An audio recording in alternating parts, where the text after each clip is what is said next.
नमस्कार। प्रस्तुत है आज का चिंतन। प्रायः यह देखा जाता है कि जो बच्चे जन्म से ही मेधावी दिखाई पड़ते हैं, श्रम का पल्ला छोड़ बैठने पर उनकी वह विशेषता मारी जाती है।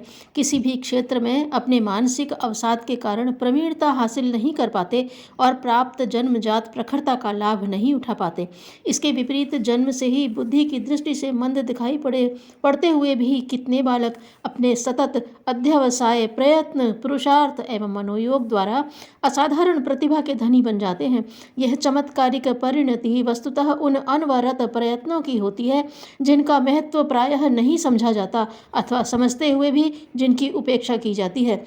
अपवादों की बात अलग है, अन्यथा सामान्य रूप से यह सिद्धांत 100% सही है कि विशिष्ट स्तर की प्रतिभा अर्जित करने के लिए विशेष प्रकार का पुरुषार्थ करना पड़ता है। पैतृक विशेषताओं का हस्तांतरण पीढ़ी दर पीढ़ी होता है। अनुवांशिक का यह सिद्धांत जितना सच है उतना ही सत्य यह भी है कि अभीष्ट स्तर के प्रयास के बिना उन गुणों का विकास संभव नहीं है जो पैतृक विरासत के रूप में जन्मजात मिलते हैं। संगीत, गायन, वादन, कला, अभिनय आदि में दक्षता विशिष्ट स्तर के अभ्यास के उपरांत ही आती है। बिना प्रयत्न एवं साधना के किसी ने इन क्षेत्रों में विशिष्टता हासिल कर ली हो, ऐसा न देखा गया और न सुना गया। आगे बढ़ने, ऊंचे उठने, प्रगति करने का एक ही शाश्वत मूल मंत्र है प्रचंड पुरुषार्थ का अवलंबन। संसार में जो जातियां एवं समाज समुन्नति के शिखर पर चढ़े हैं, उन्होंने इसी महामंत्र को हृदयंगम किया, अपने व्यावहारिक जीवन का अंग बनाया। फलतः उनकी कार्यक्षमता बढ़ती तथा बुद्धि निखरती गई। व्यक्तियों एवं जातियों दोनों ही के इतिहास इस बात के साक्षी हैं कि प्रचंड अध्यवसाय, कर्मठता का परिचय देकर बौद्धिक क्षमता जैसी पैनी की जा सकती है तथा अवनति के गर्त से निकला जा सकता है। प्रख्यात है कि कालिदास जन्म से ही महामूर्ख थे। पत्नी की प्रताड़ना ने उनके पुरुषार्थ को झकझोरा, प्रसुप्त आत्मविश्वास को जगाया। आत्मविस्मृति के कूप मंडूक से निकलते तथा ज्ञान की अनन्य साधना का पल्ला पकड़ते ही संस्कृत के उद्भट विद्वान बन गए। उनकी कृतियां आज भी अनुपम, अतुलनीय तथा अमर बनी हुई हैं। विद्वान वोपदेव भी बचपन में मंदबुद्धि थे, यह प्रसिद्ध है, पर अपने लगन एवं प्रयासों द्वारा उच्च कोटि के विचारक बने।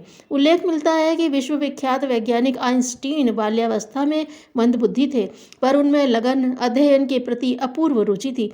फलतः वे असाधारण प्रतिभा के धनी बने तथा भौतिक विज्ञान के आविष्कारों के क्षेत्र में वह कर गए जिसका लोहा विश्व के मूर्धन्य भौतिकविद भी मानते हैं।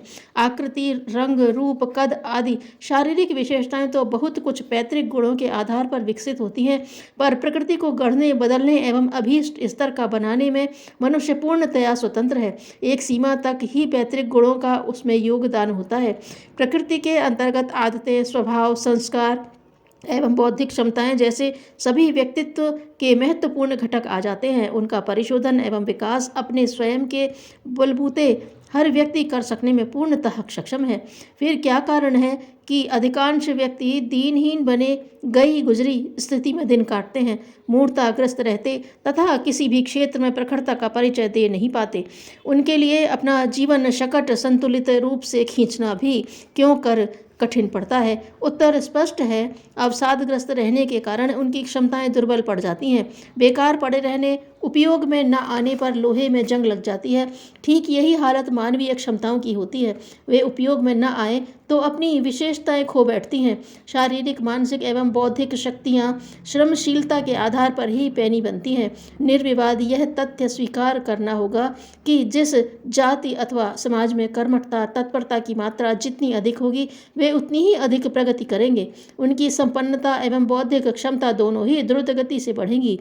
इसके विपरीत मेधावी नस्ल होते हुए भी प्रमादग्रस्त हो जाने, कर्मठता का संबल छोड़ बैठने पर वह जाति अपनी जातीय विशेषता गंवा बैठेगी। यह सच्चाई किसी से छिपी नहीं रह गई है कि अपनी प्रचंड कर्मठता का परिचय देकर पिछड़ी जातियां एवं समाज प्रगति क्रम में निरंतर आगे बढ़ते जा रहे हैं तथा उन्हें भी पीछे छोड़ते जा रहे हैं जिन्हें अपनी नस्ल पर गर्व था।